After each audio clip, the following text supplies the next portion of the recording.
Yeah, what's cracking? So yeah, it's Saturday. Saturday the 30th. So National Urban League is having a reparations talk. And I'm gonna pop in, see if I can get some footage and see what's actually being said and by whom, because there's been a lot of hijacking and cosplaying going on. And the thing is that as I'm watching it, I'm seeing a lot of gaslighting. And I don't fault nobody for winning the lotto. But what I'm seeing in the actions of my own people and the apathy is starting to really bother me and rub me the wrong way. So I know there's a few real ones out there that's cut from the same cloth that's still standing on business. But if you saw what just happened with the Congressional Black Caucus, as well as the president of the NAACP now telling Black American high school athletes to not take free rides to state schools because of what's going on politically, is dirty work. They didn't tell the immigrants or the illegals to not send their children to state schools where they could be getting a free ride academically because of what they can do on or off the field of court. None of this is making sense. And again, the NAACP and the Congressional Black Caucus, or again, the Tethered Caucus, this is wild work. And I can show you how this works on every level of society, because I'm going to show you what happened to me over the last 6 months, because I documented everything. And at this point, because people just, it seems like everybody just wants to play in my face. So I'm going to show you what gaslighting is, and I'm going to show you with receipts what people are really doing and what they're saying to us. And I don't know if it's that they don't know they're saying it, or they just don't care and think that we're not paying attention. But yeah, it is what it is. So hopefully we can get some footage when we get there, and I'll let y'all know. Be easy. Angeles, I've lived there all my life. And I speak from the black perspective because I am black and I live in a predominantly black community. The problem with illegal immigration, whenever it comes up, is that people always give one side and never give the other side. They talk about the poor immigrant who comes here for a better life. They talk about the poor immigrant child who must be educated in our schools. They talk about the immigrant worker who works harder than the black person works, and he will take the job that nobody else takes. What you never hear is the other side of the story. You never hear that every time that illegal alien comes here, he displaces somebody else. That side is never mentioned. Whenever this subject comes up, you have organizations who step forth and advocate for the illegal alien. You have MALDEF, MECHA, LULAC, La Raza, and other race-based organizations who are exclusive only to one race of people and advocate for those people only. You never hear the other side of the story. The other side of that story is that somebody is harmed by them being here. I speak of my community because it's where I live. You will never hear from these people about the 17-year-old black kid in my neighborhood who went to McDonald's and was told, you can't work here because you don't speak Spanish. I don't say that happens all the time. I'm telling you of one instance of many that does happen.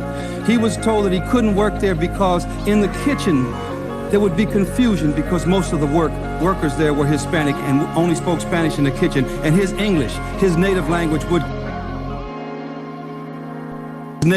would confuse issues, so he couldn't have a job at McDonald's.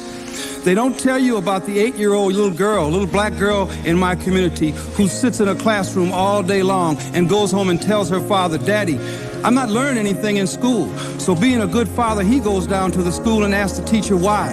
And the little girl looks at him and looks at the teacher at the same time and says, because all they do is speak Spanish in my classroom all day. Now, there are advocates who will tell you, well, that's good, she's learning Spanish. She is not learning Spanish. She is listening to Spanish. There are translations all day long in that classroom for the immigrant child, for the illegal alien child, so that he can learn in his native language, and they don't care what happens to the little black girl.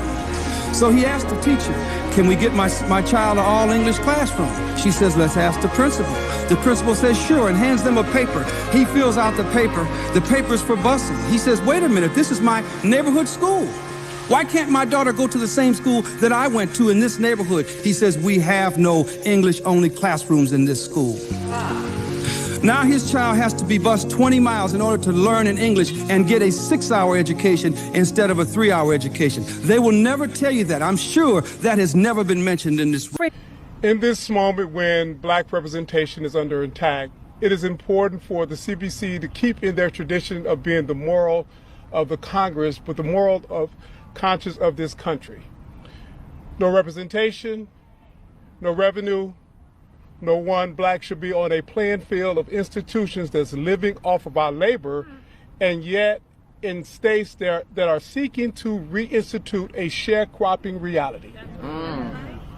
It is not the responsibility of Black America to hold individuals who should know better accountable for doing better. As soon as the United States Congress stand united to ensure our Constitution represent all of us, we will be a better nation as a result. NAACP this morning, in solidarity with the CBC, we are calling on athletes who are coming out of high school not to attend any state-funded schools of states that have moved to minimize our right to vote, to minimize our ability to elect candidates of our choice, and states that are seeking to create a sharecropping reality. Whether that state be Missouri or Mississippi, whether that state is South Carolina, Georgia, Alabama, Louisiana, Texas, or Florida. All right, so we're about to pull up on the National Urban League now. As you can see, so we're going to see if we can get in here and possibly, hopefully, get some footage and see what's popping. I need to go home. I gotta go home.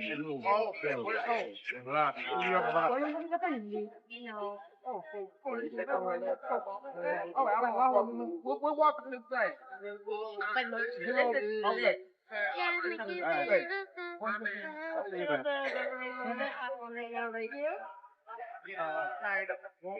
So you going this way? What exactly is this for? So, this is a public hearing for reparations. This is part of a committee that studies the history of slavery, discrimination against people of African descent, and the impact that has on the community today. Okay. So, if you can share your story, opinions, whatever, and we're gonna put it into a report, and that's gonna go to the governor. All right. Hopefully there will be some changes. So this is for African Americans? Well, it's open to anyone. No, but I mean the reparations. Yeah. All right. So okay, I'm gonna check it out. You're welcome to attend. All right, thank you. Yeah, everybody's up there. Yeah.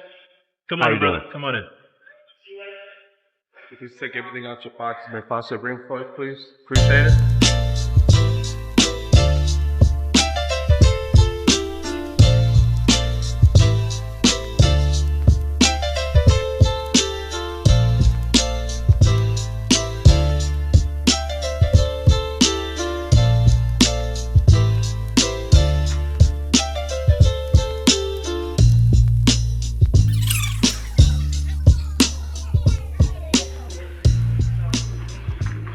How you doing today? I'm good. I need to sign in? Yes. That is for public comments, and that is for general comments. Say that again, I'm sorry. Yeah, that is a sign-in for public comments. Okay. Thank you. And that is a general comment? General registration. And then Oh, you're okay. So you can sign in.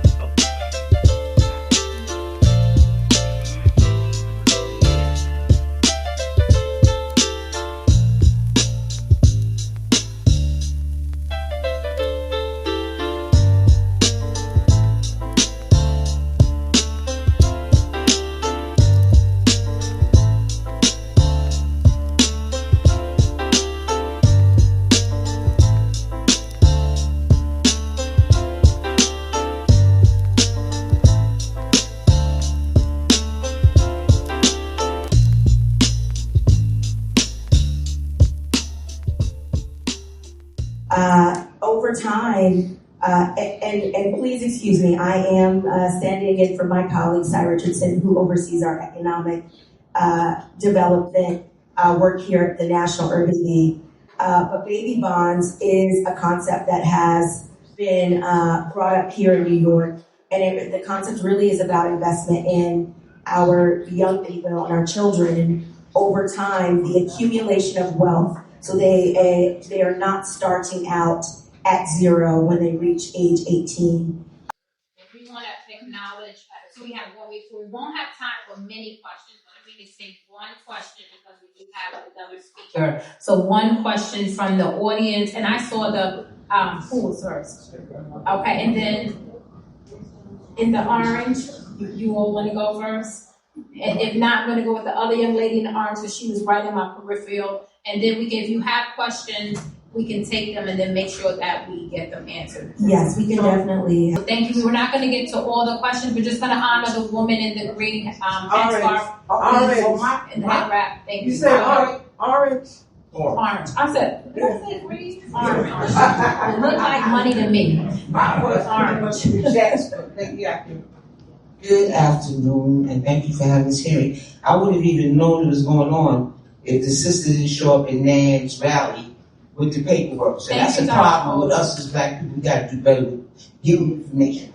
I really didn't want to say that because I don't want to sound like I'm pointing the finger.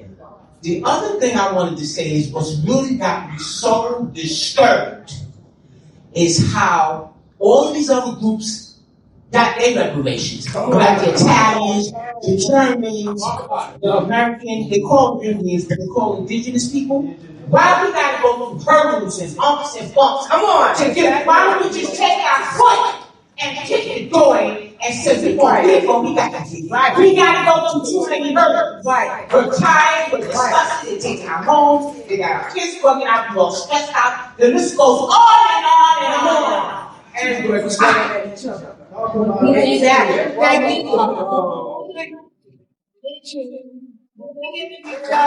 Sir, before we get to the mic, hold on a second so we can just acknowledge some things. Thank you. So we're going to have an opportunity to take 2 more questions, but we want to make sure that there are questions for the speaker. This is not public testimony time, so no apology necessary. We appreciate you, sister, and we thank you for your comment. But I just want to make 2 comments here.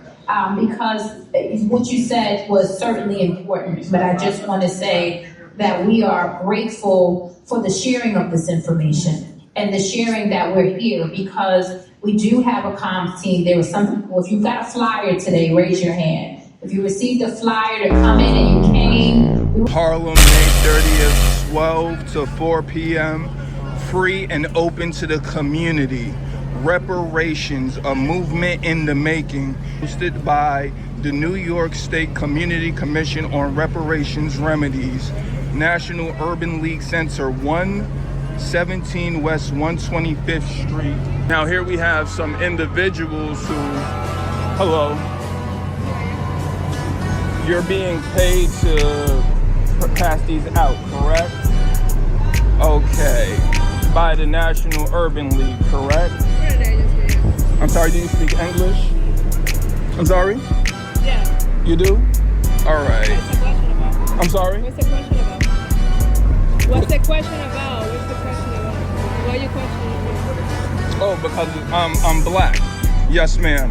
New York State Community Commission on Reparations Remedies. Yes, ma'am. You recording? Yes, ma'am. Why? Because you need to ask my permission to record me? I need because I am a private person. Yeah, and you just put your camera on my face. Not really. I recorded your shirt. I maybe got you in the shot, but it's not focused on you primarily. Well, I don't know you, so I don't know. Yeah, and where's that accent from? Does that matter? No, your accent. Where's it from? Doesn't matter. No, it actually does. Tell me where your accent's from, and I'm gonna tell you how it matters. All right. I don't know your intention, like you putting a camera on my face. No, because you're out doing here. A job. Yeah, you're out here just doing a job. You're getting paid money to, pass. Are you helping as a volunteer? No, you already admitted on camera that you're getting paid. I don't know who you are.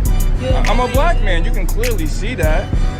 So, but you clearly have an accent. You can see my melanin on me? Yes, I have an accent. You can see my melanin on me? Yes, I have an accent. You can see my melanin on me? Yes, ma'am. I definitely can see your melanin, and I can also hear your accent. And I know that you're not a foundational black American, yet you're out here getting paid to pass out. flyers in regards to our reparations. Welcome to the conversation. So what I'm saying is that you two young ladies are doing the job that you're getting paid for, get your money, but you're not qualified to receive reparations, yet you're passing it out. So I just wanted to... I am not asking reparation for myself. No, I know that, ma'am, but I'm just showing, you know, the hypocrisy. But you're my hypocrisy, you come with a camera on my face. Yes. And you don't say that you... No, ma'am, you're in my country over my tax dollars. Do you understand that? This is my Would you like to call your boss? You can call your boss. I don't need to call anybody. All right. I really don't have my camera on you, but like I said, you ladies are out here. You don't know how to deal with black people. You don't respect black people. You're passing out flyers and wearing T-shirts about about reparations. Black people should be wearing those shirts and passing them out. And the fact that our people aren't doing it, this is a disservice and it's an injustice. And it's part of the injustice that continues on in this country. And it's people like you. I'm not saying you ladies have bad intentions. I'm not saying you have bad intentions, but you're still part of the... My energy? No, man, you're just not used to dealing with foundational black Americans. And that's why, may I have that? Yeah, they're dealing with... Yes, ma'am, and you are safe, man, dealing with... Yes, ma'am, and you are safe, man, dealing with... Yes, ma'am, and you are safe, ma'am, you are very safe. You're safer than you were in whatever home country you left to come here. I know, but your accent, you did. No, man, you have... Everybody has an accent. No, man. No, man, you have... Everybody has an accent. No, man. No, man, you have... Everybody has an accent. No, ma'am, no. Everybody has an accent. I don't have an accent, man. That's your problem. It's your problem. It's your problem. Everybody has No, it's not a problem. So you have a problem with my accent or with her accent? No, I don't have a problem with anybody's accent. Yeah, I'm telling you why you feel some type of way. You cannot come to a female with a camera. I don't know you. You don't hear the hypocrisy. And that is the problem because it's so much hatred. And you are part of the problem. This guy is just harassing me, telling me that I am not qualified and I am flyers. You're not qualified to speak on reparations, man. I am not speaking, sir. I'm just hanging out flyers, giving out flyers. Yeah, you're not qualified. We can play this game. No, this is not a game. You're gonna go viral on TikTok. Thank you. You know, it's a crime to be harassing people.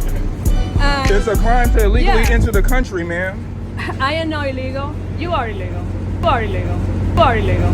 We can call the police. Right? Yeah, let's call the police. You talking about viral? Let's call the police. Yeah, let's call them. And you see, yeah, this helps me out. Yeah. And here we are. This is where the reparations meeting is going to be this Saturday, May 30th, 2026, 125th Street. The reparations meeting, and they got scared little tethers out here passing out flyers about the meeting. And then when you approach them to just say, hey, you're not qualified, they go into, oh my God, I'm a tether and I say so. They try to go into victim mode. That doesn't work. You are being a victim. Hey, yo, ma'am, get her. Look, you know she's not in harm. You know y'all not being harassed. Y'all can go about your business, but you're not going to paint a false narrative. No, so, yeah, we're going to be out here. On me. Thank you. Ma'am, you have an accent. You're not from this country. That's not your problem whether I have an accent. No, yes it is, because when you're passing out reparations information and you're not qualified to receive those reparations, and then you're hostile towards the people who are qualified to receive those reparations, that becomes a super issue. Ma'am, you're gonna get deported if you fuck around with the police. I'm a black man and you're just harassing me, a female. No, ma'am, that doesn't work, ma'am. Ma'am, you are safe here. This isn't the home country that you fled from. This isn't the home country that you fled from. Where the men in your country made you have to flee and come here. I am not safe. So then go back to your home country where it's slave. You go back where you came from. I'm from where slave. You go back where you came from. I'm from where slave. You go back where you came from. I'm from right here. Africa? So, your mother's from Africa, ma'am. I'm from right here. I'm a foundational black American. I'm a foundational black American. I'm a foundational black American. I want to acknowledge you because we are working hard. Thank you. Thank you for being here. Thank you for seeing that flyer and coming upstairs and learning more about the commission, because we have been wanting to make sure that New Yorkers know that this commission exists. This commission was established by Governor Hochul in 2023. Black kids growing up in the Bronx who don't even know what the word computer is. They don't know. They don't know these things. And I want the world open up to all of them, because when you have their diverse because I already tell my members the truth, right? Because I am one of the vice presidents who vote against the money that George asked for, the members' money. Yes, excuse me, good afternoon. My question is very simple, and I think it goes to the heart of reparations, what it is.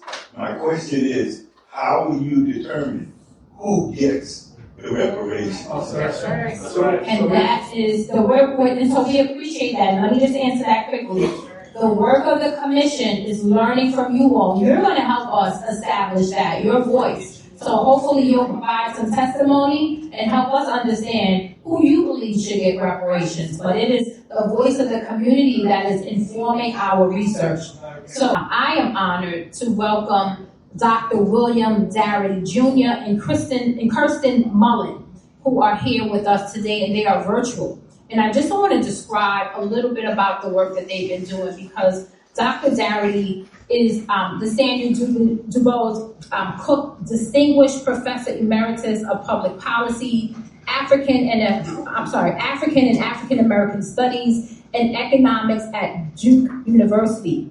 He is widely regarded as one of the nation's leading scholars on racial inequity and the racial wealth gap and reparations policy. I'm just excited that he's here today because I've read his books and we are just thrilled.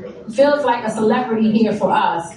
Joining him is Kirsten Mullen, a folklorist, educator, writer, and arts consultant who has dedicated her career to preserving and advancing African American history, culture, and heritage, and they're both with us today. This is exciting. She has contributed to the major cultural initiatives, including the development of Smithsonian's National Museum of African History and Culture. Folks, this is legacy in the room with us today, if you don't know. Together, they are co-authors of the influential book, From Here to Equality, Reparations for Black Americans in the 21st Century, which has shaped the national conversation on reparations and racial justice.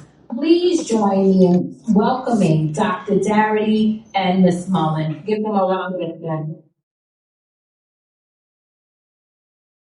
Perfect. Thank you so much for this invitation to engage in this critical conversation with you today. So, our topic, resurrecting the promise of 40 acres, imperative reparations for Black Americans. So we're going to talk first about several things. The meaning of reparations, we'll be focusing on eligibility, and for us, that's Black American descendants of U.S. slavery. We're going to talk about how we have calculated what is owed. We'll talk about culpability, a matter of national responsibility. And then lastly, we'll talk about, to save time, we're not going to talk about learning from other cases, precedents for reparations. If there's some opportunity for questions, we can address that topic. So we like to talk, let's see, if I can advance the slide here.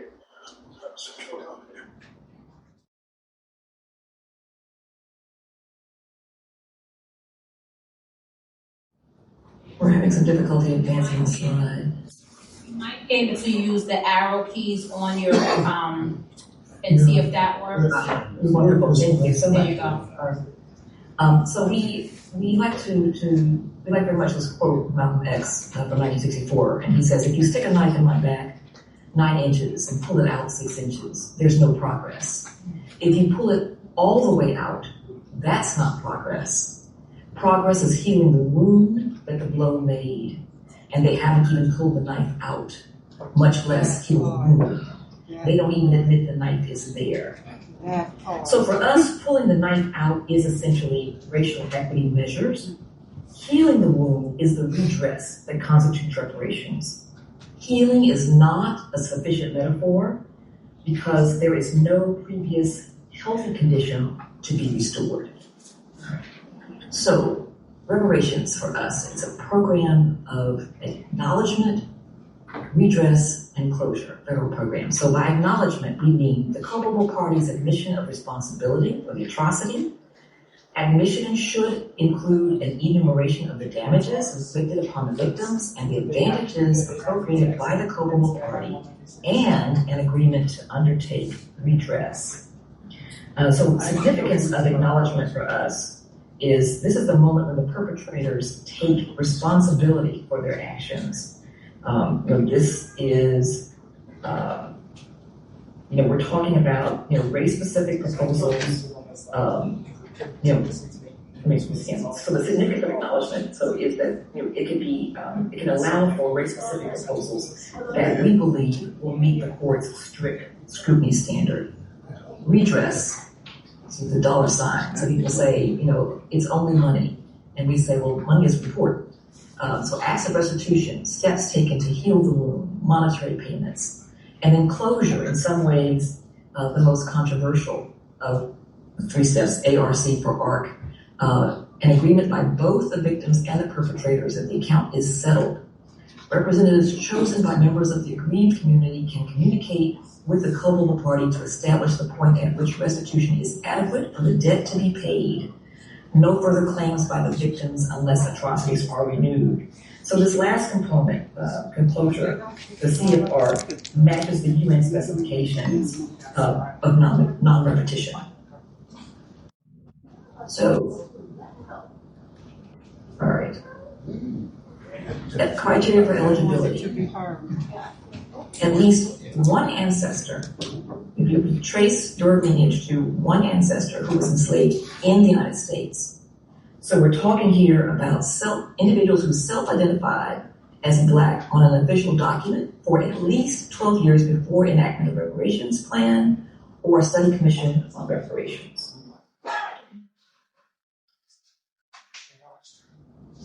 So and we're talking about the three phases of atrocities. So people will talk about, slavery reparations. We kind of blanch at that title because we're talking not just about chattel slavery, but about the Jim Crow era and ongoing atrocities. So chattel slavery absolutely is a crucible that produces white supremacy in this country. The Jim Crow era, this is legal segregation in America, also known as American apartheid. 100 massacres and their consequences for Black Americans. We're talking about massacres that began at the end of the Civil War and continued through World War II.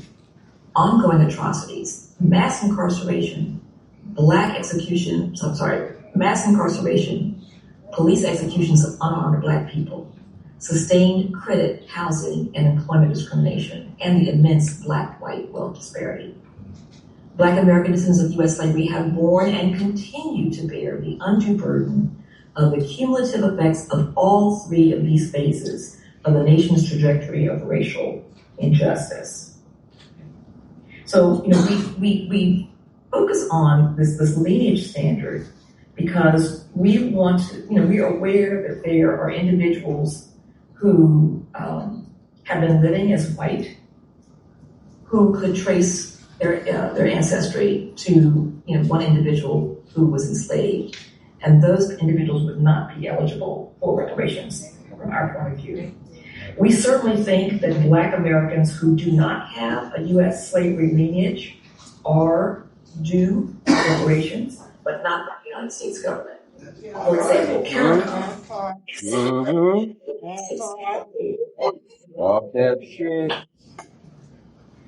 Identity standard, again, one of the purposes here, and this is really important, is to prevent people who are living as white, who might wake up tomorrow and say they were Black. So a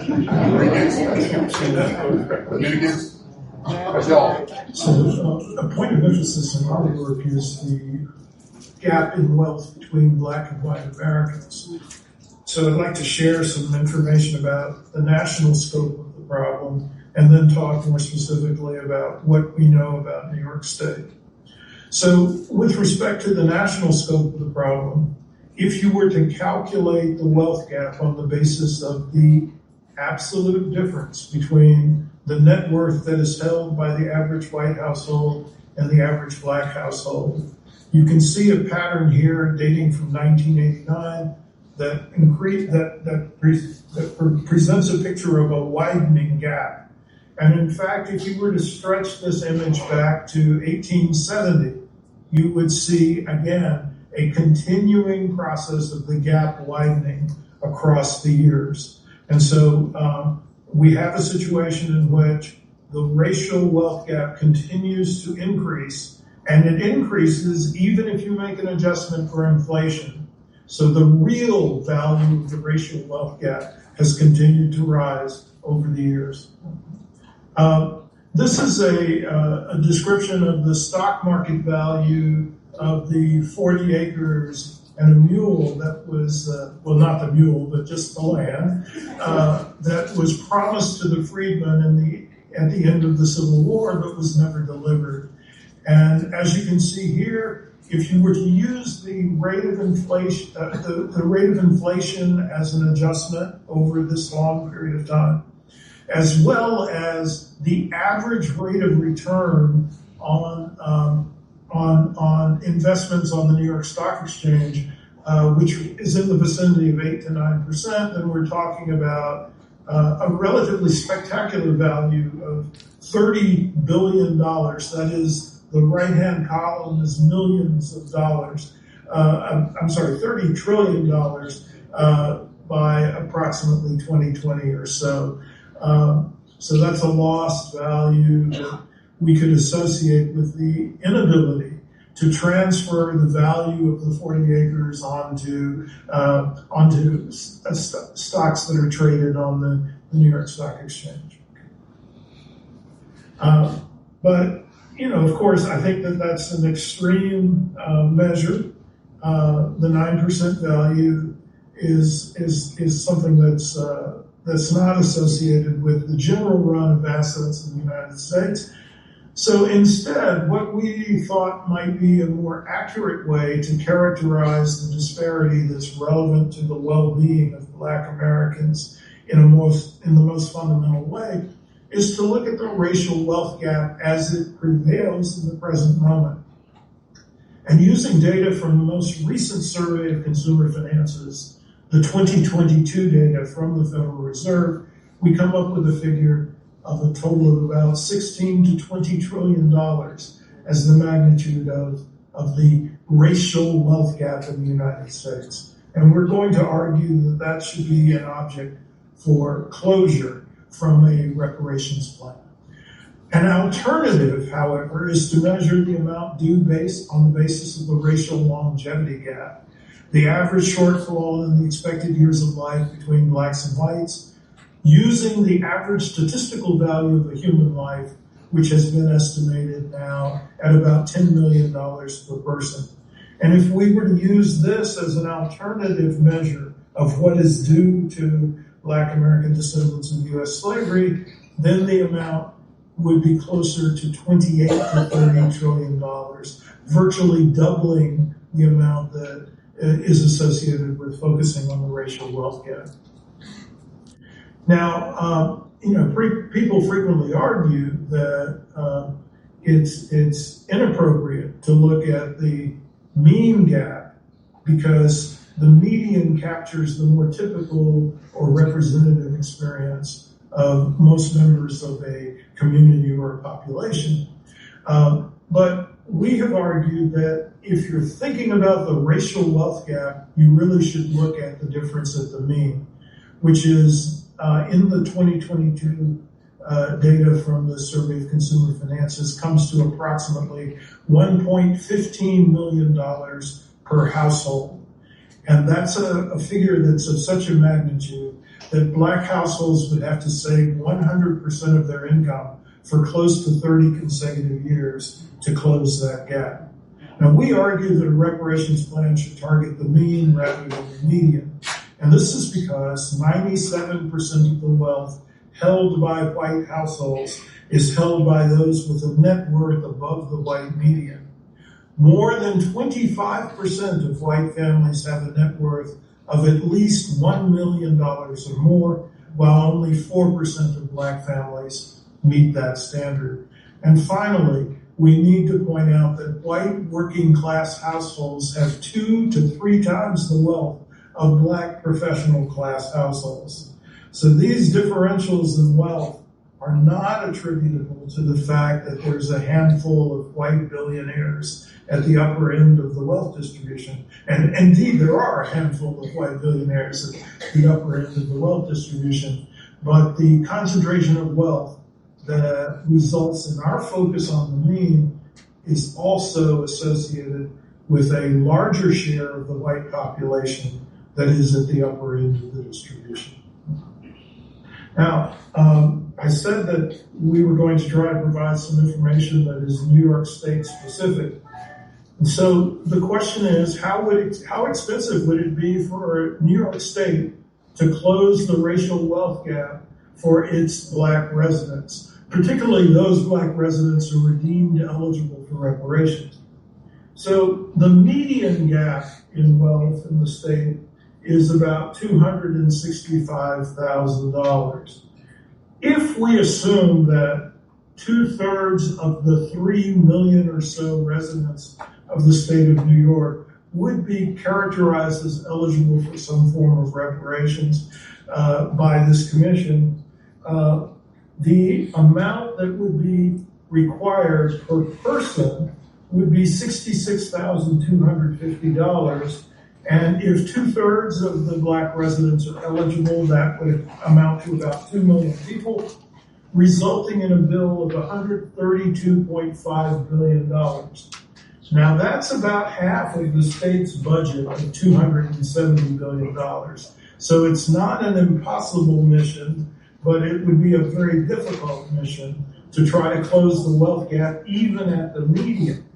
On the other hand, if you were trying to close the wealth gap using the national standard for the gap at $400,000 per person, then it would require a bill or an expenditure of $800 billion to close the wealth gap for 2/3 of the state's black residents.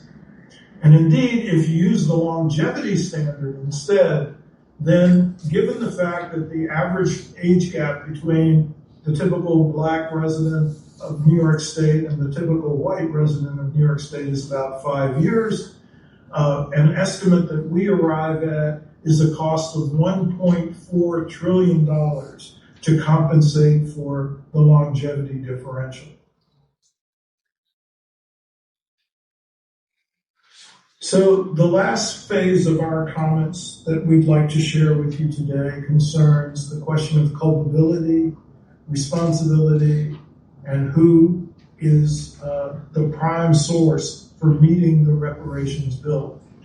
And we argue that black reparations are not a matter of personal or individual institutional guilt. Black reparations are a matter of national responsibility. And so as a consequence, we then argue that piecemeal efforts by individuals, organizations, localities are bound to be insufficient for the purposes of meeting the terms of a reparations project. The first problem is that most efforts frequently constitute acknowledgement, admitting that atrocities were committed. For example, the United States Congress, both houses of Congress in 2008 and 2009 offered apologies for reparations, but the Senate's resolution specifically said that this was not a statement that was going to be a prelude to an act of reparations. So these measures that might be followed by an apology are inadequate attempts at redress. The allocation of funds for research or the construction of memorials, college scholarships, housing vouchers, rather than substantial compensatory direct payments to Black Americans are all steps that fall short of what is merited and what is due. They're also going to be subscale, and this is related to the previous point. If at least $16 trillion is required to eliminate the black-white wealth disparity, The state and local governments throughout the United States are incapable of meeting that target. The combined budgets of all states and municipalities are less than $5 trillion. On the other hand, if we relied upon private donations, created a fund that private donors generously put $1 billion into the fund on a monthly basis, it would take a millennium to reach $16 trillion. And then finally, they're not systemic. These kinds of incremental efforts will not fundamentally change the conditions of structural, racial, economic inequality for Black Americans in the United States.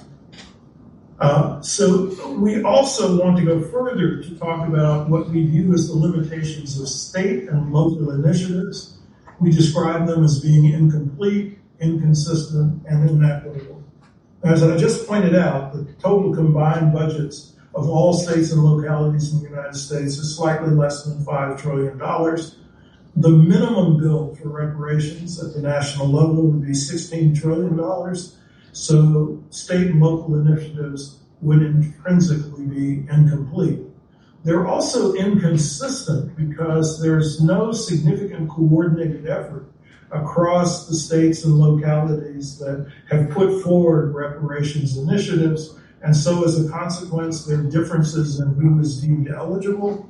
There are differences in terms of what type of form of restitution is provided to recipients. And of course, in those states and localities where no initiative is being taken, there will be no restitution whatsoever, not necessarily inadequate restitution. Mr. Voluntary. Yes. Yeah.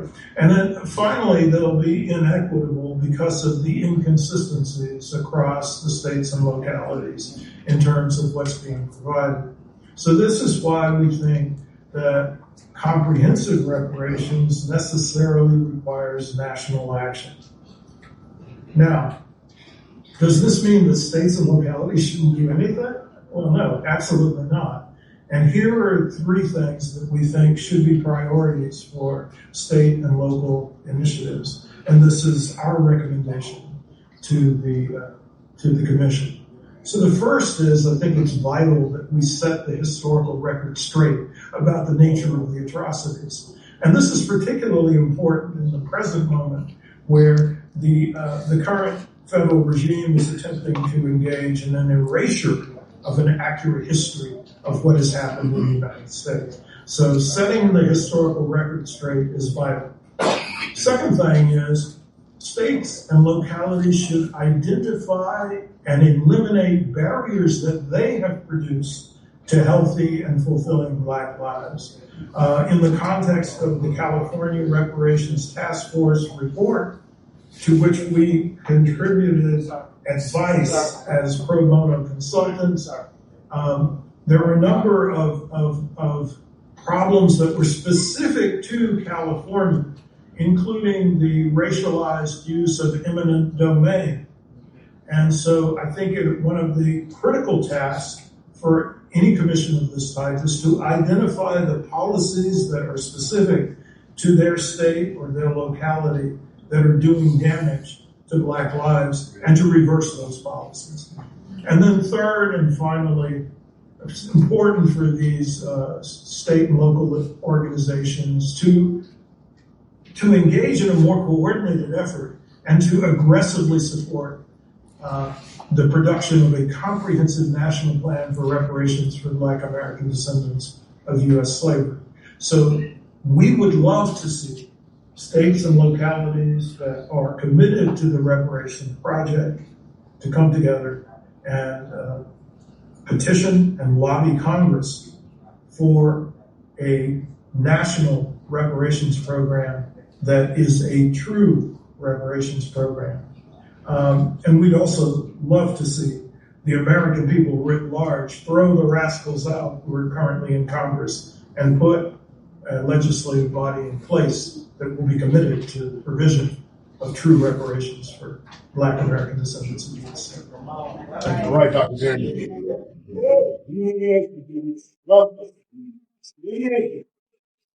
Right.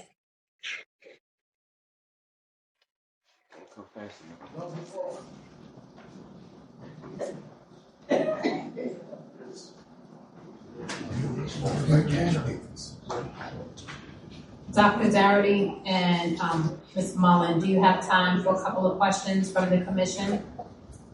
Yes, we do. Okay. First of all, thank you very much. Can we give them another round of applause?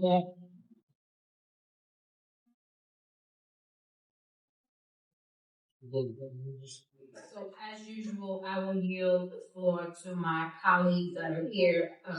Commissioners, I know that the vice chair, I see her taking lots of notes. You may have questions, so go ahead. First of all, I want to thank you, Dr. Doherty and Ms. Mullen, for being here. For those who don't know, I'm always talking about Dr. Doherty because to me, he is the preeminent expert in this area. And so we want to honor that. At least that's my sentiment about it. And unfortunately, I believe last year, his Twitter, which he was very active on, was hacked. So Dr. Doherty, at the end, perhaps give us where we can reach you now. But I want to first say to Ms. Mullen, listening to you in your opening, standing on your square, introducing information that is useful for those who are not descendants of Black Americans, such as CARICOM, who does operate to help restore descendants from the Caribbean islands. I think that it gets glossed over, but I'm so glad you said it in your opening because you moved it out of the way so that you can get to the business at hand. And throughout your presentation, so this is more of a statement, I suppose, than a question at this point. I am just really happy and pleased to hear your voice, though I've read it in the pages of your book. I love the fact that you gave the example of Malcolm X's quote about the knife. And so many of us love Malcolm, but we've never heard it couched in the framework of reparations. So again, thank you so much.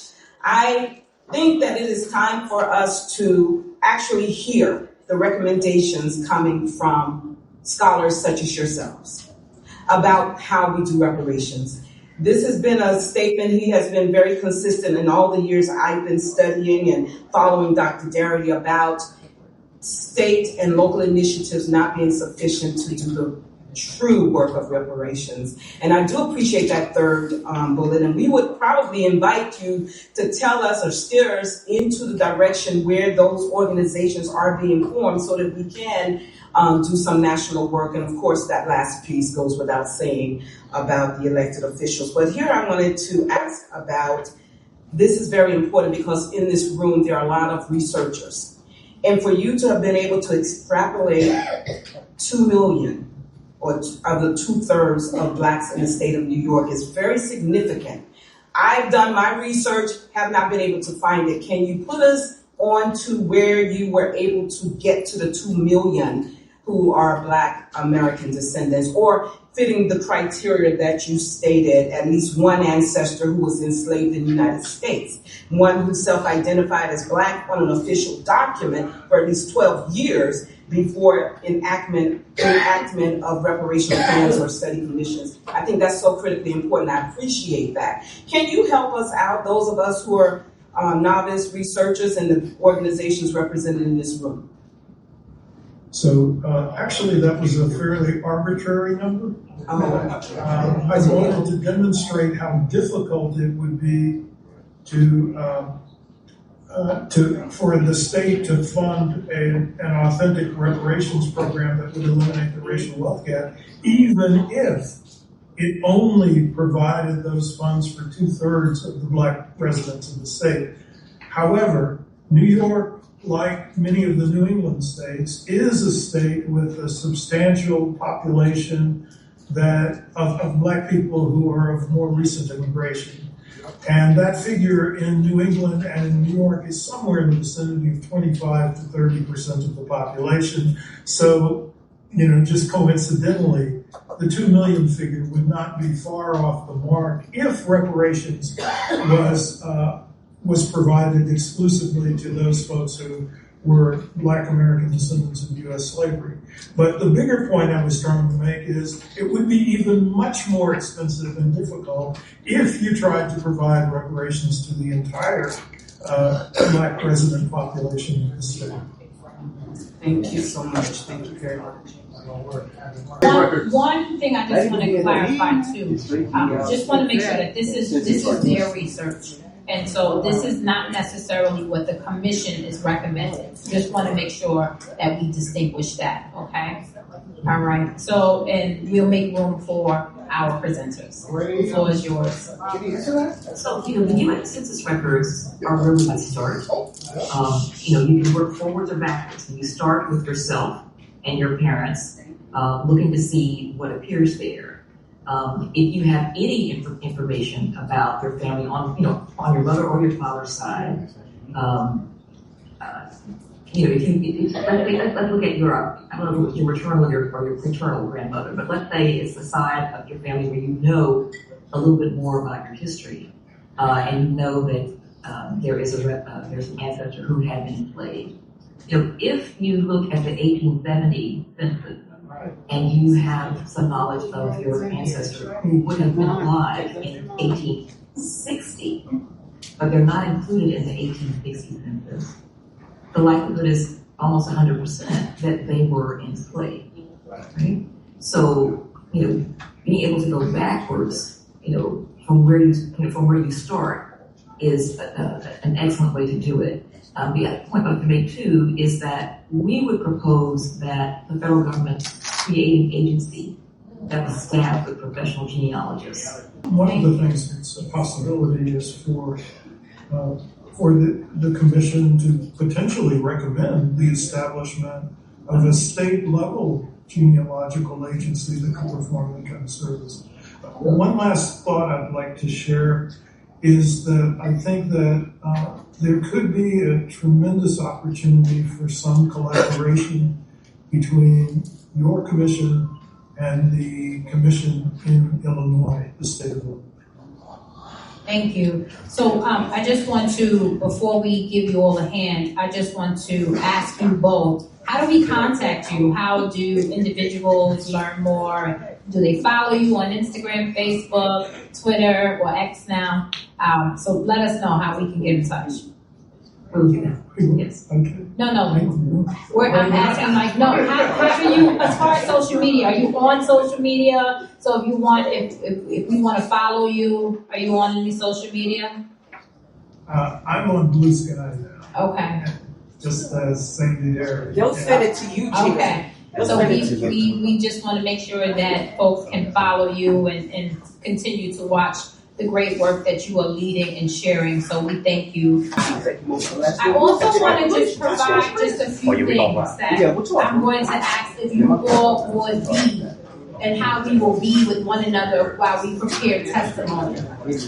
So when we're in this space, if you have a phone call to make, or if you need to have a sidebar conversation, we're going to ask you to just take it right on out. There are plenty of doors for you to just step out of the room. And we want to honor the space. We want to honor, let's take that around you. So we want to honor the space. We also want to honor the mic. So there will be people that will coming up, will get the mic. You'll have 3 minutes. You'll have 3 minutes to have the microphone. We ask that when the buzzer stops, or when I ask you to stop, that you stop, okay? But we'll just turn the mic off. But we're asking you to honor the time. And we will make more time for you by you can go out in the hall and you can call 518-473-3997 and finish your testimony. Or you can even start all over again. You can take 20 minutes on testimony. But this live stream testimony only has room for your 3 minutes. But we do want to honor your voice and make more room for you so you can do that. If you didn't get the number, it's 518-473-3997. So again, I'm going to ask that we be a certain way. One, when we're in this room, that we take side conversations out of the room so that we can honor the mic. We also want to ask that if your phone rings, you take it out of the room. We also need to be respectful of the other person. Not everyone is going to say what we agree with. We still honor them, right? We thank them for being here. And we allow them to speak for their 3 minutes. So we're not going to boo them, hiss them, or whatever that is. We're not going to do that here in Harlem. We're going to honor the mic. Can we agree to be that? Yes. But I have one person on here that is certainly signed up first. And so I am grateful that our public advocate is here. Jamani Williams is here. Let's get Can we make sure that there's volume for the public advocate, please? Thank you.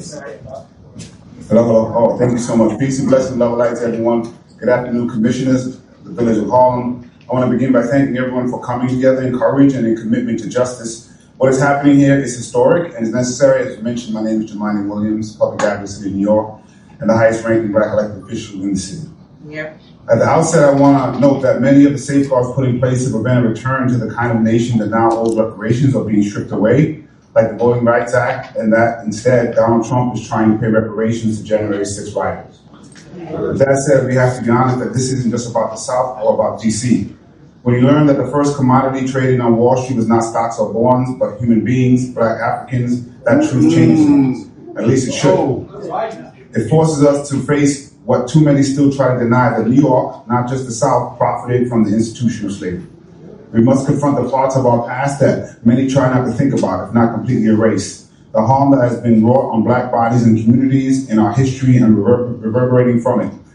It is something we need to address not only individually, but as a government. We can only look at the history of the Statue of Liberty that has the chains hidden on the foot because they did not want to acknowledge the freedom that was given to the Black Africans. Many of the financial and insurance institutions that exist in New York City today directly profited from enslaving people, from Domino Sugar, Brooks Brothers, J.P. Morgan Chase, Wells Fargo, Citibank, Bank of America, Aetna, New York Life, and AIG, to name a few.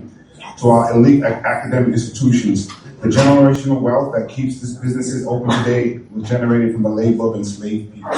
The wealth of this country, New York City and state, was built on the backs of enslaved Black individuals, and the echoes of that injustice still reshape our system today. Yep. Reparations are not about charity, they are about justice. Reparations can be defined by the act of making amends for past wrong, injury, or justice. They are about repairing harm.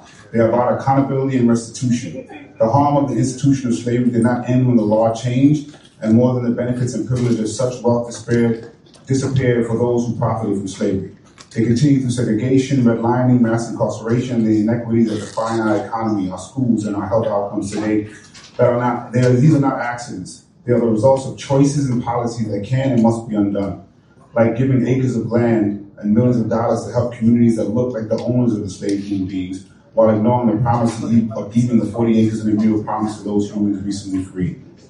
As so many across the country are intentionally trying to erase or rewrite our history, New York has a chance to do something different, to confront the truth and act on it. That means centering the voices of those most impacted, the descendants of the enslaved and Black New Yorkers who continue to experience systemic harm. Policy should never be written for people, but with them. I know that there are many ways of thinking about reparations, and I would like to address them. I understand each of these perspectives and the deep moral convictions that shape them, and I'd like to briefly address them. I want to affirm, in my opinion, that direct descendants of slaves should be the focus of any direct payments of former reparations. I also acknowledge that to overcome difficulties with proving that lineage and eligibility might ultimately limit the people who should be reached, but we should be exploring how best to make that possible.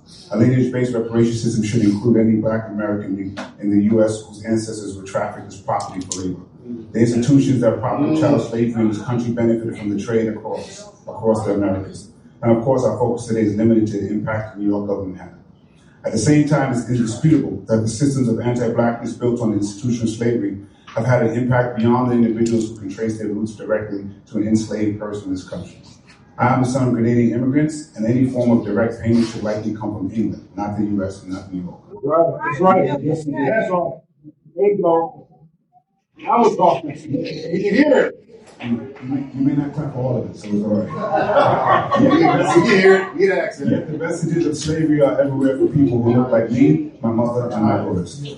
That's why I believe any reparation plan should also include investing in repairing harm in the Black communities and tearing down the systems that were built on bondage intentionally by government.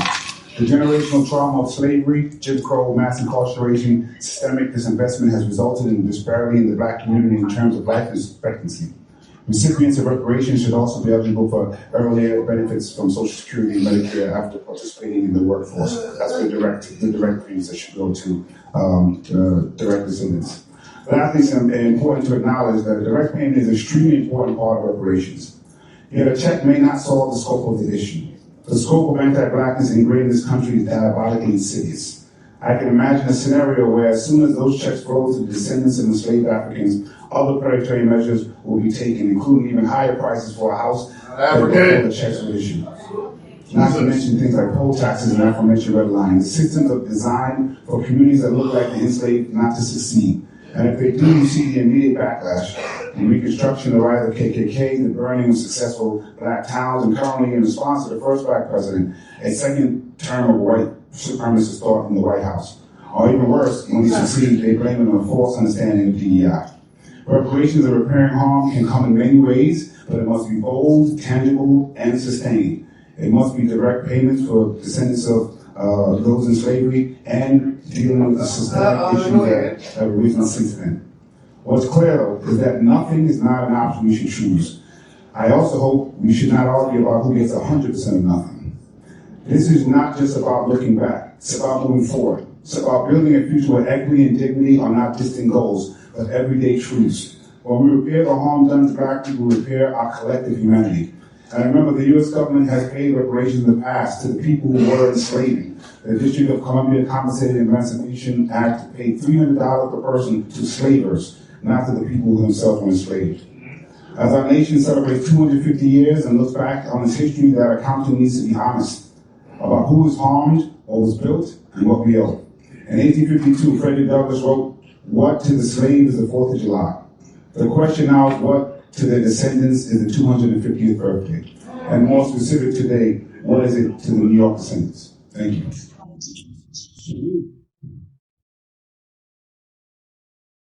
Ladies and gentlemen, New York City Public Advocate Jamani Williams. Thank you.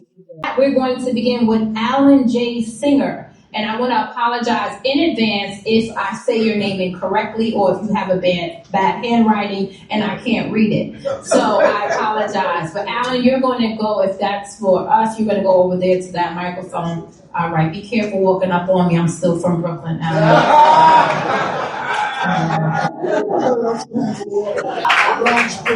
Caribbean.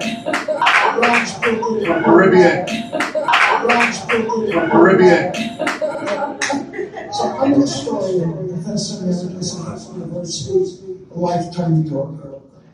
African American history is central to understanding this country in the past and today, which is why some form of reparations for the centuries of slavery and racism is required for the country to move forward.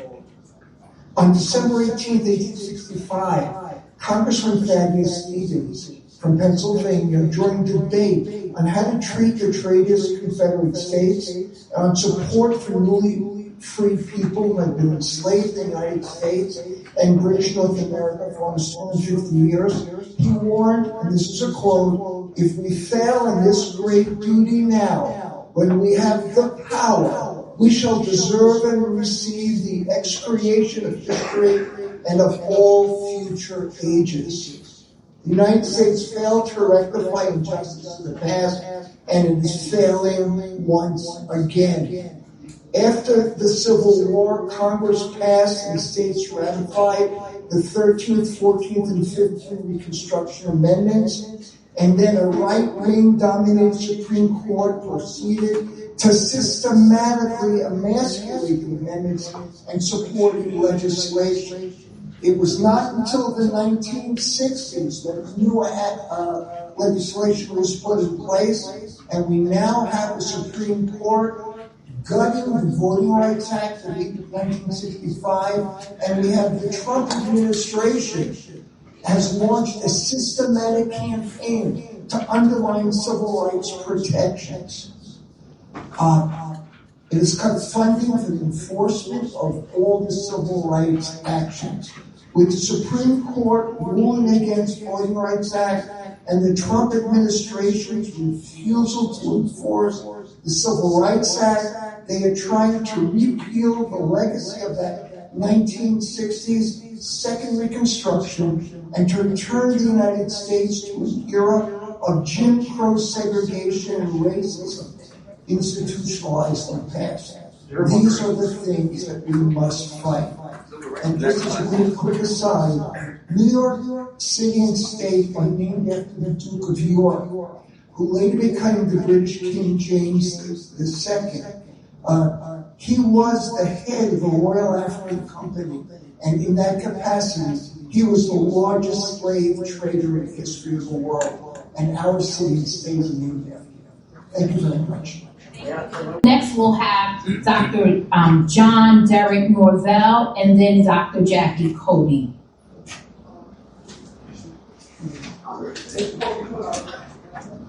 Are you together? You're speaking together? Okay, I'm sorry. So I didn't see that. Okay, I see it actually. So just you can come behind him, or you'll go first. Whoever. Okay, go ahead. Please just introduce yourself. So Dr. Cody, if you could hold. Oh, okay. Yes, that will be. Thank you. Yeah. Thank you, Dr. Cody. Dr. Cody, yeah, she also handed out flyers today at NAM, so thank you, Dr. Cody. Yeah, thank you. My remarks will be brief. I will be giving my remaining time to Dr. Nobel. Honors to County House and Isaiah Dickinson. These reparations must only be for foundational Black American freemen. The focus on our business here in the United States. This is not an all-in-one Black diaspora opportunity. Policies that were earlier stated are already in place. What is lacking is the will to see FBA freedmen descendants in the United States get what their ancestors fought and died for. The only reparative justice can be cash payment, land ownership, and a hate crime bill specifically for FBA freedmen, descendants of Black, Indigenous, and African ancestors. Every other group in the Black diaspora can get their reparative justice in the place that they are lineage to. These reparations could have already been addressed under the Democrats, but they were not, and I do not expect anything from Republicans. Thank you. I'm sorry. I just want to say that the time doesn't extend to 5 minutes, although she yielded. Each person gets 3 minutes, okay? I just want to acknowledge that. And if you could just introduce yourself again so that I have that. We didn't have your name. If we could just honor the one mic, please. So we didn't get her. I don't remember getting her name, so if I could just get your name again. Oh, thank you, Ms. Thomas. I apologize. So you had 3 minutes. So you'll have 3 minutes. No, it doesn't work like that. No, you didn't ask me. Sorry. Well, I just want to say it doesn't work like that. He'll have 3 minutes. But thank you. With all due respect, as a moderator, you should have made that known before she started speaking. I appreciate that. And so now I'm making it, thank you. The process is the process, so we're going to keep going. But ma'am, you didn't explain the process. We're going to go ahead. Thank you. Okay, are you ready, sir? Are you ready, sir? Thank you. We'll start the time. Firstly, this is a very, very auspicious period because this is the 400th anniversary of the Black community of New York. 400 years. That's right. 1626 to 2026. And also, this is a celebration of our holiday that the Dutch called it Pinkster. That's why we call it Pinkster community, but it's known as Pentecost. It was African Pentecost brought over by 11 Congolese and Angolans from the Congolese-Angolan Empire that was a Catholic empire controlled by the Africans themselves. And they were hoodwinked over here to be slaves, to be indentured servants, which grew into more and more and more chattel slavery. We just had the celebration last Saturday at the African Burial Ground, the 400th anniversary. And I tell you, our electeds, none of them gave us proclamations, as they should have. Now, I want to show you an original proclamation that came with the first celebration at the African Burial Ground, and this was by Patterson.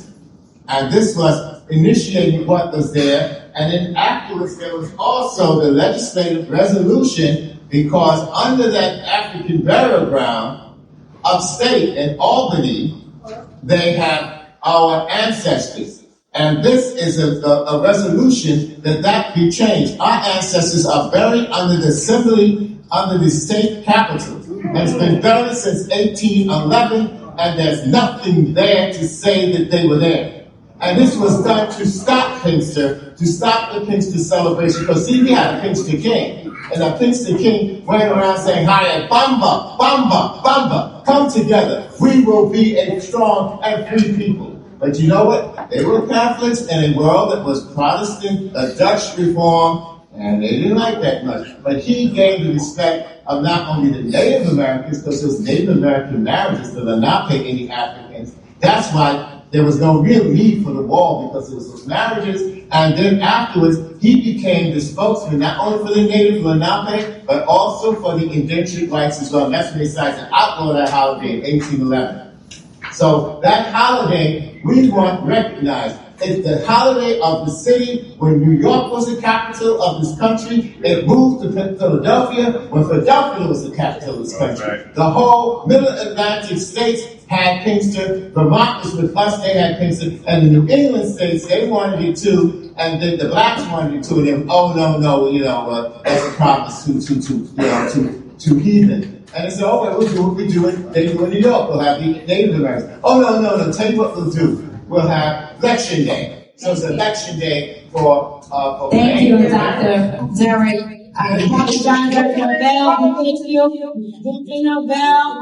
to say that we'd love to share more. We welcome you with that energy that you have now. You can call 518-473. You can go right there, 3997, and finish that, because we want that information. We just don't have the time to continue right now.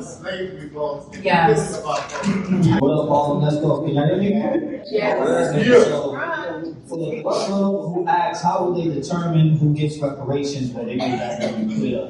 Within the language of the bill, it says those for African descent. Right. So that includes all people with brown skin, all people who are racially black. Now that is incorrect and inaccurate, because that is unconstitutional. So I recommend, and the public has recommended, which they claim that they listen to the public, but they really don't, because we as the U.S. Freedmen Project and the public have made it very clear that it's supposed to be exclusively for the American freedmen class of New York. Those who are descendants of the 40 acres and mule. That would be myself and many, many others in here. That's right. So that being said, eligibility must provide evidence of coming from a paternal and or maternal loins of a person emancipated within the United States from chattel slavery. You can only be seen as a good example of local initiatives and federal reparations, shout out to Darity, if you do it properly with constitutional, revolutionary recommendations, just as I have suggested. Since y'all so focused on immigration, let's study the harms that all immigration has done to the American freedmen. I suggest a book by Roy Beck. Roy Beck, Back of the Hiring Line.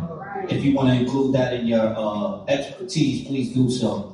I also recommend that the U.S. Freedmen Project and the United Sons of Daughters, USFreedmenProject.org, very proud plug, and United Sons of Daughters, USADOF.org, be recommended for historical research, policy and analysts, and the RFP. These orgs are exclusive orgs that do exclusive advocacy for the American freedmen class. And they are overqualified when it comes to that line of work, and they should be utilized to ensure our justice and most definitely be a part of this process. Identify how all immigration is used as a buffer class to displace the American freedmen. Harlem is the perfect example of that. Now, I say segregation or gentrification is the new segregation. I repeat, gentrification is the new segregation. Another recommendation, Confederates are not to be employed by our institutions, as this would not meet the requirements of the international framework that y'all have as far as guaranteed non-repetition of harm. And as far as I'm concerned, this commission has been perpetuating that harm. Shout out to you, Ms. Dr. Deborah. You have been a great representative for us and making it exclusive for the American freedom. So I want to name one last person, Nikki Lucas who is our freedmen champion in the New York State Assembly. If you want to know how to get it right, please use her expertise along with the organizations that I have recommended and giving justice. We demand justice right now. Justice today, justice now, and we demand it now and forever. We want all of the justice. Good afternoon. My name is Vanessa Owens Chaplin. I am the director of the Racial Justice Center for the New York Civil Liberties Union. Black reparations is not new. It's not radical. The data exists. The harm is well documented. Slavery was a system and an institution. So while we're here debating which Black New Yorkers are entitled to reparations, i.e. foundational Blacks, African American Blacks, Caribbean Blacks, half Blacks, this very moment the Trump administration is trying to fund $1.7 billion to compensate anyone who's claimed to be wrongfully targeted by the government, without any documentation or any analyzed data. What this tells me is this administration, which has gutted every race-conscious policy it could find, both direct and indirect, clearly understand what government redress means. But because we as Black folks are held to a different standard, here's some stats from Harlem. By the 1940s, there was a booming migration in Harlem. 98.5% of that influx was Black people. Which begs the question, is New York responsible for people who were enslaved outside of the state of New York? Most of these folks came from the South to escape oppression and escape slavery.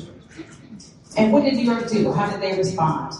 They assigned Robert Moses and other city appointees to clear out the new overly populated region that they referred to as the slums.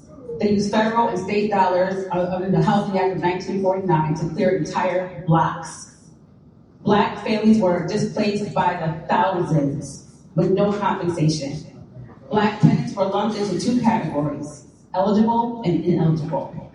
Those who were low income were eligible for NYCHA housing, but they were segregated into high-rise towers that were neglected, lead-infested, and folks who were ineligible were just left on their own to figure it out. As a part of the slum clearance, Moses and his New York City appointed cronies also extended the FDR alongside the East River, physically cutting off Harlem from its own waterfront. All this information is well documented. It's structural racism. It is the harm. The North River Treatment Facility Center, which processes 170 million gallons of raw sewage daily. The New York Times once called the area the worst man-made disaster in history. The Harlem River receives more than 2 billion gallons of raw sewage and polluted stormwater each year. This is environmental harm. This is well documented.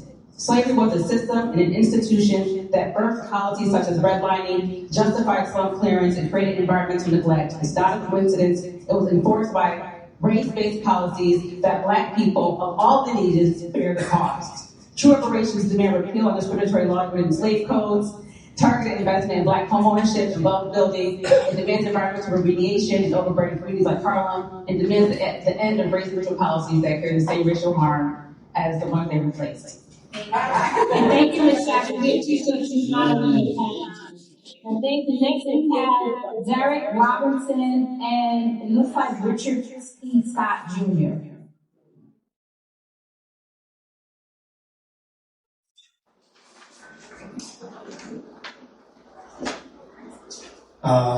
Thank you, Chairperson, members of the New York State Community Commission on Reparations, members.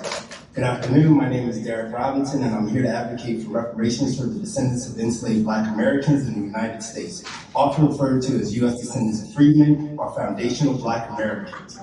Reparations are not sharing, they're not about guilt, they're about justice. Slavery, Jim Crow, Black codes, redlining, lack of access were all sanctioned by the United States government, so it's owed by the United States government. I don't want to hear about other countries or institutions getting in on this. I'm originally from North Carolina, but I've lived in New York City for over 20 years. Too often slavery is discussed as a thought as just a Southern institution. New York's history tells a different story. At one point, New York was one of the largest slaveholding states in the nation, and slavery was not abolished here until July 4th, 1827. The wealth of this state and nation was built through unpaid labor of our ancestors, yet emancipation did not bring equality. It was followed by generations of discrimination, Jim Crow, wealth exclusion, from wealth-building opportunities and systematic destruction of Black communities. Here in New York, we only need to look at Seneca Village, one of the largest communities of Black property owners in the nation, before it's subjected to forced destruction and displacement to make a way for Central Park. Families have not achieved property ownership, economic independence, and community stability, so their homes, churches, schools, and businesses erased. We can go to Westville and Brooklyn, 5 Points in Manhattan. New York's history reflects a broader pattern of undermining Black communities that work to build wealth and wealth determination. We must also remember the victims of the 1863 draft riots, when mobs terrorized Black New Yorkers, placed innocent people, and burned the colored orphan asylum to the ground. Largely led by white immigrants opposed to fighting in a war that would free enslaved Black Americans, the riots became one of the worst episodes of racial violence in New York history. Black children became targets simply because they were Black. New York's connection to slavery was not limited to Wall Street. Enslaved labor existed throughout the state. As the Commission develops its recommendations, I urge you to be precise in both language and implementation. Reparations must be directed towards the United States descendants of freedmen and the generation that endured legal, economic, and political fallout. Because these harms were inflicted upon a distinct population and based for generations to generations, any reparations program must be tied to that lineage and that lineage alone. Reparations cannot be race-based. They must be lineage-based, rooted in documented ancestry connected to enslaved Black Americans in the United States and their decisions. The effort cannot be allowed to be diluted, co-opted, or detached from its historical foundation. Reparations are not meant to be some general diversity initiative or anti-poverty program. Thank you, Mr. Bird. Thank you. Who qualifies for what? Who qualifies? Those born on U.S. soil or military bases, in this case, residents of New York, Black American ancestry dating back to the 1870 census, the first census post-slavery, and Black on all records for to be determined amount of years. Reparations includes cash. When investing in institutions, either corrupt handlers steal much of the funding for themselves, or outsiders infiltrate the institutions. Then the personnel the institutions were meant for gets diluted, and inevitably the outsiders take it over and get the funding. Give us the money and we'll use it to pool resources for our interests in ways we see fit to both build and politically value. Everything else besides direct money gets co-opted or is used as a weapon to creatively increase debt. The money for loans can simply be added to the total money that's divided among those who qualify. Trump proposed a platinum plan back in 2020, which was $500 billion for Black-owned businesses, which is directly handed out to the foundational Black American or freedman population, because Black is too vague. It would be a bit more than $10K per person annually, and I suggest increasing by percentage to match the inflation rate and the value of the dollar at each given year. Couples and family members could pay a down payment on a house or sell without as much risk usually. New York State can match or exceed the $10K to all residents of the proper ethnic group, not racial group, ethnic group. Most Americans believe military spending is excessive and wasteful, and the military-industrial complex has basically been another scam, and the defense budget alone has received over $1.5 trillion in 2022, and lately Trump proposed over $1.5 trillion for the budget this year as well. So between that and the $500 billion platinum plan, and the money they set aside for outsiders already, New York and the federal government have our money. $1 trillion divided by the approximately 50 million who qualify is at least $20K per person. So New York can dish out at least $20K direct deposit with the option for P.O. Box to reach each resident whose racial ID on all records and ethnic lineage qualifies. No finesse, no scams, no debt, no money eventually in the wrong kind of people's hands or misallocation of funds, directly closing the wealth gap. Thank you. Reparations are an unpaid debt owed to the living descendant of people who were enslaved in the United States. The debt accounts for both U.S. chattel slavery and the multi-generational systems of harm imposed on their bloodlines post-emancipation. These systems created an unbroken chain, leading back to stolen wealth and land. Lifetime direct cash payments is the starting point. Our ancestors' forced labor built the foundation of the economy, Banks, corporations, industries, universities, and families continue to benefit from that wealth, while descendants for generations have worked to earn what should have been paid and passed down. No one is owed reparations in this country for being of African descent or for their ancestors being enslaved outside of the United States. Let's go, Barrett. Genealogical records and government actions prove eligibility and harm. Yet, Senator James Sanders, Assemblywoman Michael Salages, and their 48 co-sponsors chose to expand reparations beyond living descendants to benefit any New Yorker of African descent for vestiges of U.S. chattel slavery. Governor Kathy Hochul gather all of you in one place. If I could gather all of you in one place with a strap to my chest. Dirty, what's your background? You American? Dirty black American? Wait, what? Huh?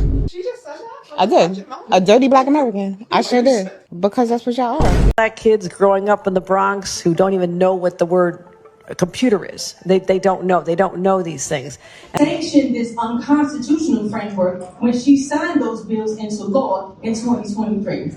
This commission was formed in 2024 and given $5 million.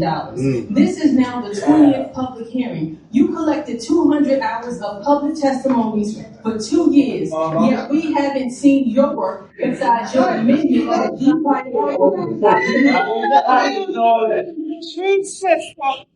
How convenient, since each year you beg for more time to do the work. Cook 'em, Paris. Cook 'em. Your 2025 deadline to 2027, and now it's 2029. It granted you protection from being sued. Cook, sis. Yet you admitted that you still don't have a definition of the word. This operation is like a failed heist in plain sight. You need to rename yourselves the New York State Commission of Harms and add this sanctioned operation to the final. All right, P. Yeah, man. Hi, I'm Bill Harris. I live in this neighborhood. I've been in this country, or should I say my family. I just went on a journey to find my grandfather's grave and my grandmother's grave. He fought in World War I. And what I'm trying to do right now is get the government, there's a special application already filed to have him, or get a headstone for him to be put in. Because we find that a lot of those people who fought, those soldiers for the country, were misplaced in graves. All the graves are sinking, right? And the headstones are being worn down. Those burial grounds are not being taken care of. They usually have two names, especially in North Carolina. My family's from Rose Hill. Rose Hill has a white community, and they have a cemetery for the whites, I believe. Beautiful. I thought my grandfather was there. I thought my grandmother was there because on the death certificate it mentioned Rose Hill. But as I talked to the funeral directors of the cemeteries down there, they were saying to me, that's the wrong one. So I went to the other one they sent me to. It was kind of draggy, but it wasn't as beautiful as the other one. So I'm saying to you that we are being lost here. I think there has been so much that has been said today alone that you just say, you know what? We're done. You don't need to go to 2020. What is it? 99? You don't need it. What do you need more for? We are done with that. You should be saying, you know what? Let's go. Now we can write our report, get our thing together, start bringing it to the governor, and say, yo, what are we going to do about this? Because there is no more. How far are you going to have the same people capable of saying the same thing and the same thing? We already know. It has been done.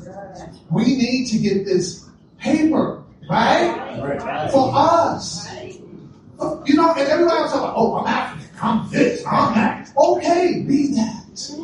But you know what? Foundational Black Americans have proven that if we get, we share. If we get, everybody will get. We will make sure. We will make sure. That's why we're not. It's really something that so many people, I talk to my white friends, they don't really care. And they really think they're good people. But they really feel like it. So I'm saying, let's all work together. We get this. We can do it. It's there. There's no more talking. Sandy Garrity did the work. Thank you, Mr. Harris. We're talking about reparations. We are not here for a handout. We're talking about the death of Black American freedmen. New York has slavery. Enslaved Black American freedmen helped build roads, build all the roads, the ports, the farms, estates, businesses, schools, all wealth. Towns was built from Black American freedmen. Towns like Manhasset, Phillipsburg Manor, Van Court, Lord Manor, Sylvester Manor, Seneca Village, Weeksville, Sandy Ground, Hamptons, all the proof that Black American freedmen were building here. How much proof and study do we need to know that we are owed reparations? Japanese got paid, Jews got paid, 9/11 victims got paid, and now Gen 6 is being paid. With no waste of time with hearings, meetings, or anything. And this is from the government specifically. And Black American freedmen were also harmed by laws. Slavery was a law. I don't think you heard me. Slavery was a law. Okay? Stolen labor was protected by law. Including more laws like exclusion from voting, land owning, proper housing, potential banking, major education, wealth building is all enforced by law to gatekeep us from building as a community to stay substantial to this day. Reparations should go to Black American freedmen who are descended to the enslaved people, and it must be lineage-based only. Thank you. Figure out what that background noise is, if we could get that fixed.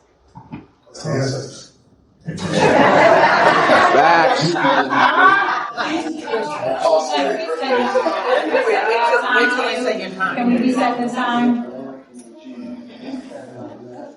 And if you can give us your name when you want to reset the time. Yeah, peace. Brother Carey, longevity, prosperity, and peace to the tribe. No need to stand on ceremony here. I'm here to vouch for reparations to Black American New Yorkers only in the form of direct cash payments. Generational wealth was stolen. Generational wealth needs to be returned per direct cash payments. Now, I want to push back on these legacy organizations, such as the NAACP, NAACP, ACOBRA, and the CDC, as they are detrimental to Black Americans receiving reparations. They've been faking the fight and the funk for decades. Going forward, we as Black Americans believe it's time for them to step aside. On this road to reparations, there will be no double dipping, and I mean none. So all you melanated fleers, children of immigrants, and funny looking in the face foreigners. Black. You are not Black. You're melanated. You're not black. We no black. And this claim is not for you. See CARICOM or the crown. We as Black Americans have delineated for a reason. Direct cash payments in 2026. We're not falling in line behind 2029. New York, you owe.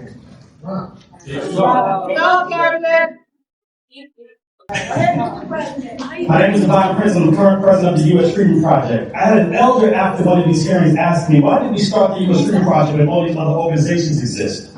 I'm going to come back to that. As we sit in the state-of-the-art $242 million palace at Urban League, of which the state of New York paid $20 million, while the commission got $5 million to stretch, let's go to their origin story. On September 29, 1910, the Committee on Urban Conditions Among Negroes was founded by Ruth Standish Baldwin and Dr. George Edmund Haynes.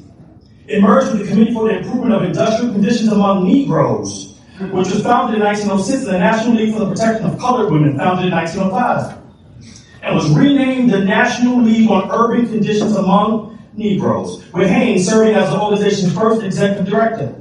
And before anyone tries to play the racial politics they are pulling on us today, let's look at that Negro population of that day.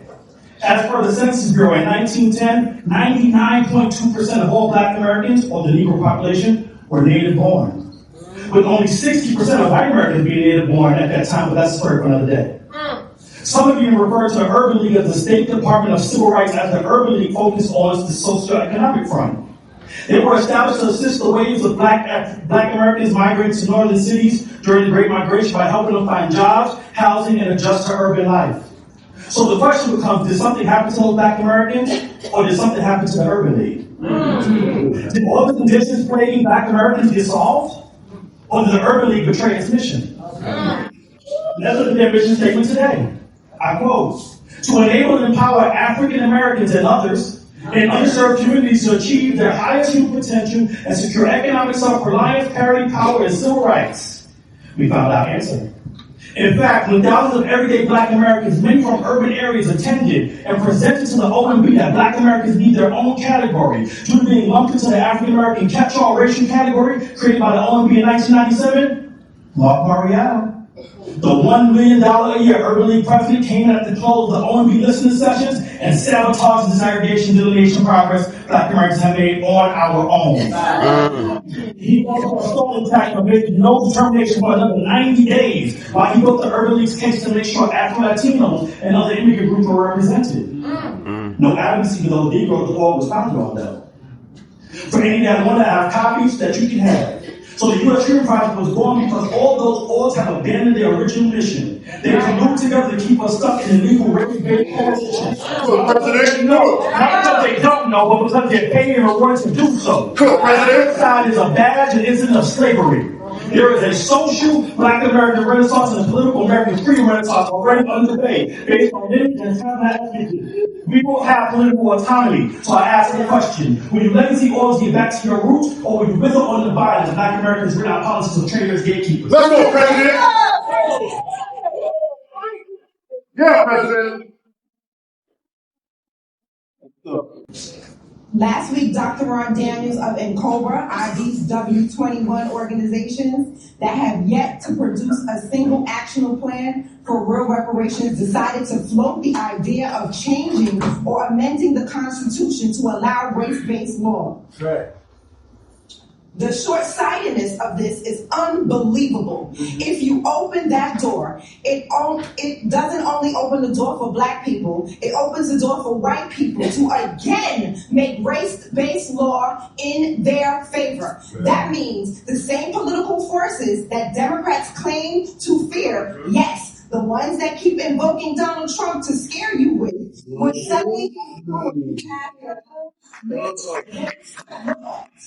that would undo the entire civil rights framework. How does someone claiming to be a reparations leader not see that? Right. Maybe because these legacy organizations like NCOBRA, IBW21, December 12th, have been more successful in securing grants and cushy positions for themselves than securing reparations for freedmen.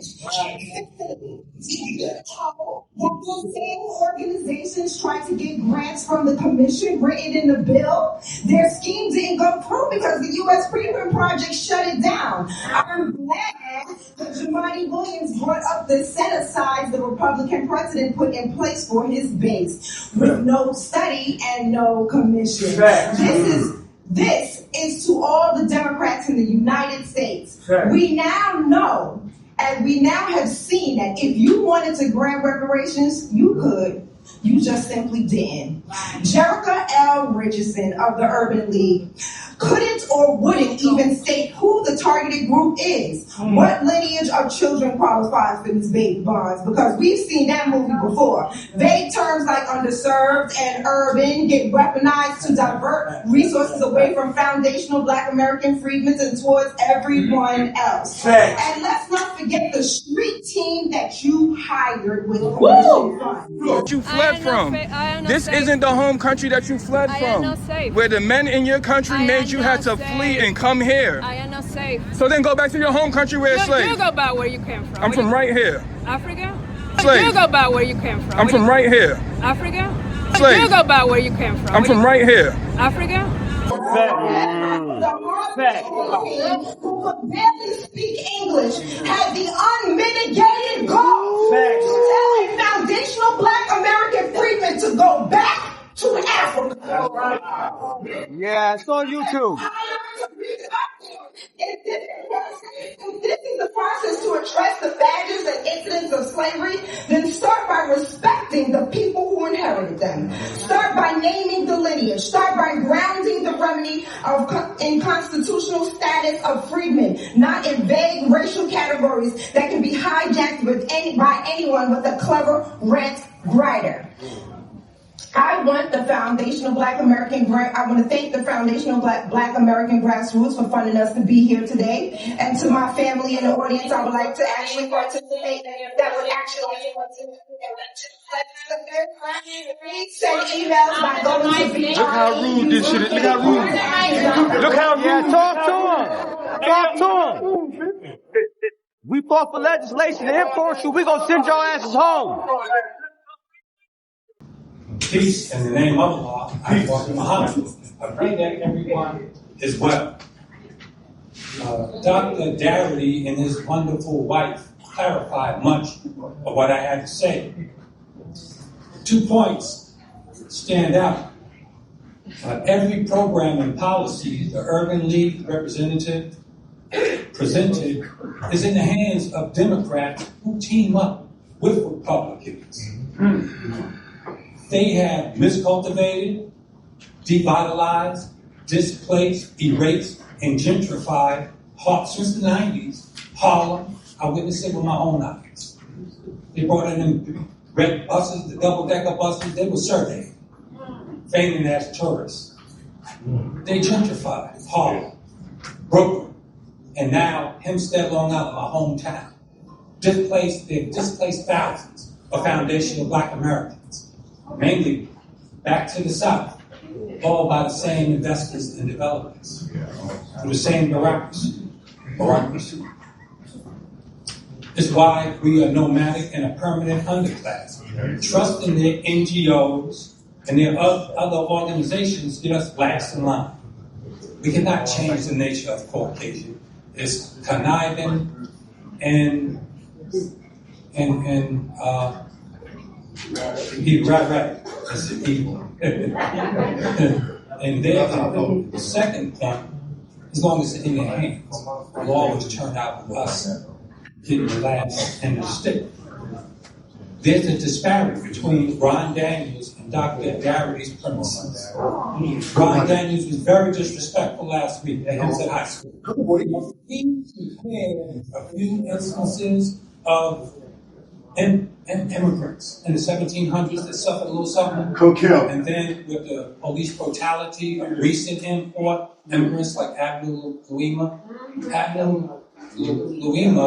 received millions as a settlement. Immigrants never go into that court. That was so disrespectful to take the millions and centuries, millions of our ancestors suffered a Holocaust, and to take that, weigh it with a few examples, prove his inferiority complex and his exalting Africa over our people. That was very disrespectful. It ought to be clearly stated in the program. The language must be clear and distinct. It's very simple. Cut the check, $800,000 for each Black foundational Black American. $800,000. It clears the debt. Nobody else questions others' payments. Reparation payments. And they're paid reparations over 60 times. Thank you. Thank you. Good afternoon. My name is Ishmael Abdullah Salam, and on the issue of reparations, we're talking about New York State. And you should, well, I'm not going to tell you what you should do, but I personally wouldn't be asking the state, because slavery wasn't a state crime, it was the United States government crime. So you should be looking for a state, federal check, not a state check. And as far as, I hear people talking about, if you're not from America, I'm not expecting a reparations check from America. My check will come from Spain or France or the Portuguese. the United States is the biggest violator. And when you ask them about reparations, they say they don't have the money, and that paying reparations will bankrupt the government. Now, if you go out and commit a federal crime and you're facing 40 years in prison, and you tell them you can't do 40 years in prison, they tell you if you can't do the time, don't do the crime. So now, if you don't have the money, gold will suffice, silver, platinum, palladium, copper, and land. Submit. Thank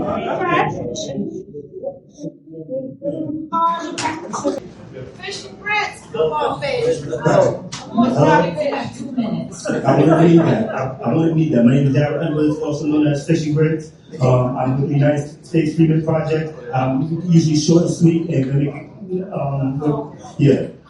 make it real quick. I'm not black. I know black.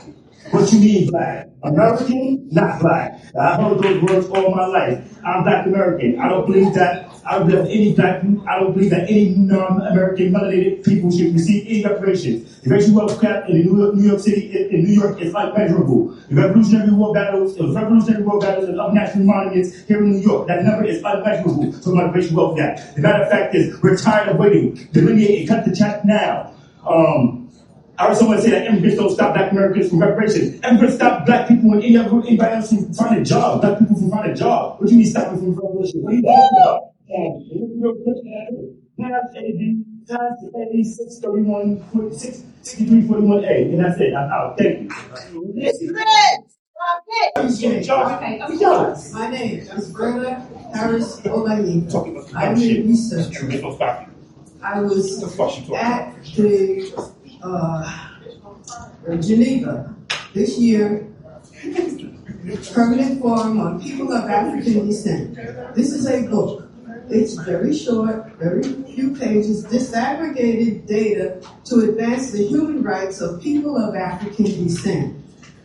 This is what the United Nations needs from us in order for us to, it's not even justifying, but they have to have some kind of record.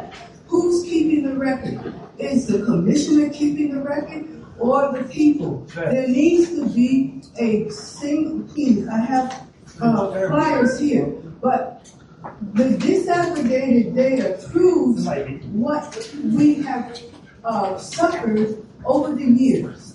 And this came out in 2023. It's like they haven't let us know. Another thing about the United Nations, as a researcher, I could not find in all of their information any information on race in the entire world. They don't keep a record, or they have not yet kept a record. So that is something we can think about for a minute. But the point is, we have to have a record of ourselves, of what there has to be some source of all these organizations that have been mentioned here can identify, okay, the information can come here. This is where we're going to do it. But it can't be my family, my people. It's too loose information. The brother that spoke about information on the UN report. Can you share that with folks that can just take pictures of that? We appreciate you. We want to make sure we have that. Our last speaker today, first of all, Harlem, thank you for showing up. Thank you for being patient. Thank you for honoring how we will see. We know that there's a lot of emotion behind this, so we appreciate you coming out and honoring each person. So the last speaker, if you would introduce yourself. If I may, I just want to clarify, this is sign says the name is not on. So is my testimony still on the record? It's on the record. It's still recorded. My name is Marion Angela Bell. Although I have moved house today, I'm here to represent my family, and because you were speaking about the wealth gap, I want to make sure that that is clear, that my family has suffered from that, so that it's going to come straight.